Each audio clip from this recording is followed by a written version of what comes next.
আমরা অনেক কাজে, অনেক কিছুতেই আগ্রহ প্রকাশ করে থাকি। যেমন আমি বাল্যকাল হতেই ইংরেজি শিখতে আগ্রহী ছিলাম। আমি আগ্রহী ছিলাম। এই যে আগ্রহী বা আগ্রহ, এটার জন্য ইংরেজিতে আমরা কি ব্যবহার করতে পারি? বা এরকম আগ্রহ প্রকাশক বাক্যগুলিকে কিভাবে ইংরেজি করব? আমরা এই আগ্রহী শব্দটার জন্য একটি সুন্দর ইংরেজি শব্দ ব্যবহার করতে পারি। যেমন এই বাক্যটাকেই যদি আমরা বাংলা হতে ইংরেজি করি, তাহলে প্রথমত ব্যবহার করব সাবজেক্ট। এখানে কে আগ্রহী ছিল? আমি ছিলাম। এখানে আমিটা হচ্ছে সাবজেক্ট।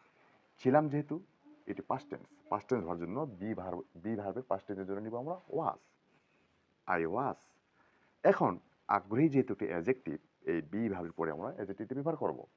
এটার জন্য নিতে পারবো interested, interested to.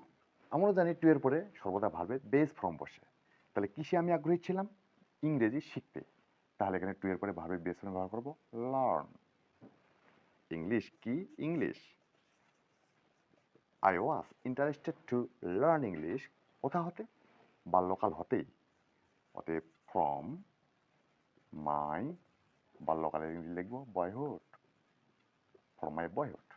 I was interested to learn English from my boyhood. এখন প্রশ্ন হলো, আমরা কিন্তু ইন্টারেস্টেড এর সাথে টু এবং ইন দুটোই ব্যবহার করতে পারি। আমরা যখন ইন ব্যবহার করব, তখন কিন্তু ভাবের শেষে আইন যুক্ত করব। আমরা বলতে পারবো I was interested in learning English from my boyhood.